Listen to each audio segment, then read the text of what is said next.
A repercussão internacional de tudo que aconteceu ontem e aí em seguida eu passo para o Adriles e para a Zoe. Isso, a gente fez um apanhado aqui das principais publicações, então vamos começar com o Diário de Notícias de Portugal, que manchetou o seguinte, ó: estávamos à beira do socialismo, entre aspas, diz Bolsonaro em discurso radical.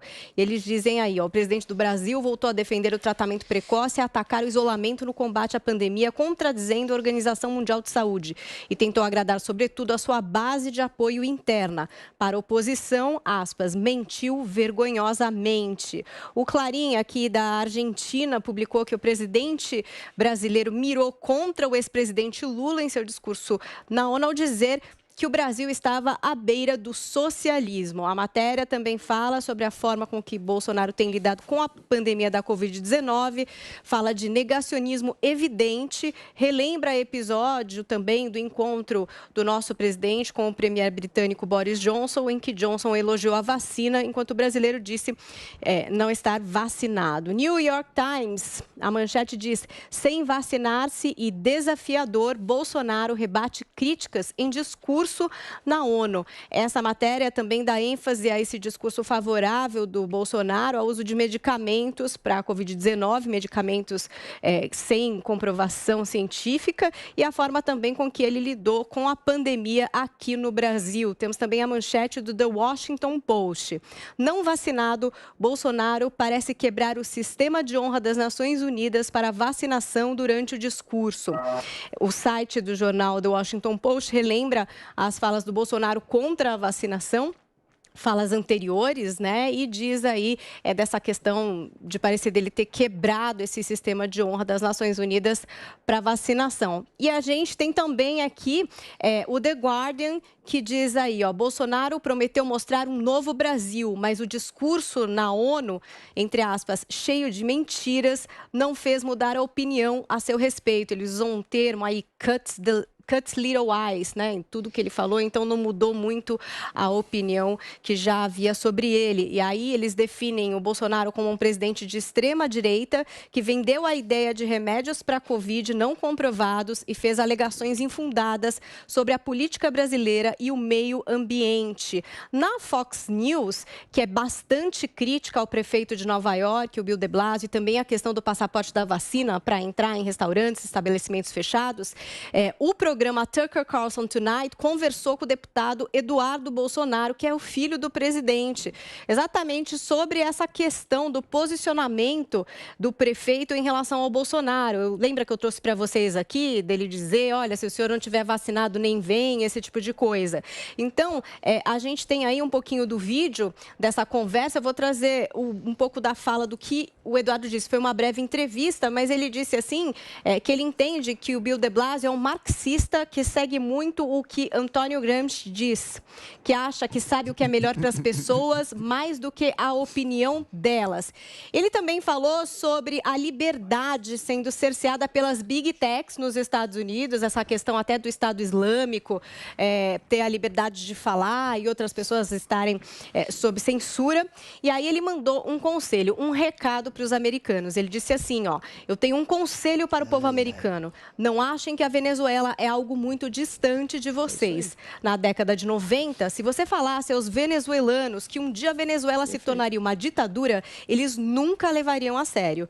Essa é uma forte mensagem com a qual você precisa se importar. E aí até o apresentador concordou e falou assim, é verdade, eu estive em Caracas naquela época e era um bom lugar. Hoje em dia não é mais. Então tá aí um apanhado de algumas coisas que acabaram repercutindo em relação a esse discurso do Bolsonaro na ONU. Muito bem. Agora sim, Adriles, vai lá, faz Eu seu acho que a comentário. diplomacia tem limites. Se hoje o discurso do Bolsonaro é vista por boa parte dessa mídia globalista, progressista, salvo algumas exceções, como a Fox News, é exatamente para combater essas fake news globais que o Bolsonaro fez um discurso incisivo que talvez, de alguma forma, até cause um tipo de alvoroço, mas é um alvoroço necessário em nome de um restabelecimento da verdade. Eventualmente, quando ele fala de um governo sem nenhuma mácula de corrupção e que um governo Lula, petista, disseminava dinheiro por portos em Cuba, por ditaduras em Angola, ele estava falando exatamente da proximidade de países esquerdistas ditatoriais, de convergir no amplo espectro mundial desse progressismo nefasto e ditatorial que está se espalhando aqui. Não é teoria da conspiração. Olha a situação da Argentina, olha a situação da Venezuela. Quando ele fala de liberdade, de combate inclemente ao vírus, em coadunação a um combate inclemente ao desemprego, à miséria, à fome, que foram provocadas, sobretudo, pelo isolacionismo estúpido, não só do Brasil, como em várias partes do mundo. Como em várias partes do mundo. Deixa eu completar, por favor, não te interrompi. Em várias partes do mundo, ele está estabelecendo um princípio de verdade. Quando ele fala da possibilidade de um médico, principalmente quando não havia vacinas, de tentar eliminar, combater sintomas de uma doença, como toda e qualquer doença que não tem exatamente uma origem conhecida, e salvaram vidas e foram censurados e perseguidos, ele está estabelecendo uma verdade. Quando ele fala que desde 1500, lá de Álvares Cabral, a floresta amazônica permanece a maior do mundo, com 90% de selva e 5% apenas de área de agropecuária e agricultura, que alimenta boa parte do mundo, ele está restabelecendo uma verdade. Se ele entra em conflito com narrativas falaciosas globais de uma certa mídia progressista, o problema é da mídia progressista. Okay. A história vai absorver Jair Bolsonaro. Peraí, Joãozinho, peraí, que tem uma filhinha aqui. Zoe Martins é a próxima. O Bolsonaro ele só mostrou o Brasil real para o mundo e não o Brasil que a imprensa tenta mostrar para as pessoas, né? O presidente Bolsonaro, por melhor que tenha sido o discurso dele, a esquerda sempre vai arranjar uma forma, né, Joel, de criticar. Não é verdade, Zoe. O Bolsonaro... Eu até elogiei um ponto. O discurso do Bolsonaro foi de um verdadeiro líder. Não, foi muito fraco, mas continue.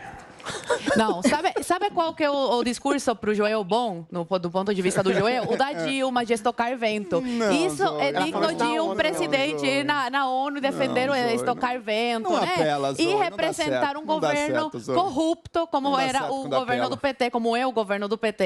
Isso é um bom discurso para você, Joel. Jamais, você está apelando aí, por isso que não tem base. Agora, se o seu critério é a Dilma, se o seu critério é a Dilma... Bom, Joãozinho, você vai falar, fica calmo. Eu só quero que o Zé possa trazer um pouco mais de informação para a gente da repercussão aí dessa testagem positiva, como é que o mundo está vendo isso, o que está repercutindo aí em Brasília. Zé, por favor, traz informação para a gente. Você acredita que um grupo aqui, eu conversei ontem com um representante empresarial, disse que ficou até aliviado com o discurso, tamanha era a expectativa negativa que criaram da ida do presidente Bolsonaro a essa abertura da Assembleia Geral da ONU. Diziam que ele poderia ir contra as grandes potências e provocar um sentimento de que o Brasil estava instável politicamente e que seria temeroso investir aqui. Eles viram, na relação aí economia, um discurso bom, um convite, dizendo, olha, estamos de braços abertos para os investimentos estrangeiros. E aqui nós cumprimos exatamente os contratos, ou seja, fez uma gestão muito importante, que ninguém fala disso, né, para os investimentos externos, que não são aqueles chamados investimentos de motel, que vêm para dormir, aplicam e vão embora no outro dia, mas investimentos para criar empresas, ou seja, criar empregos. É um lado do discurso.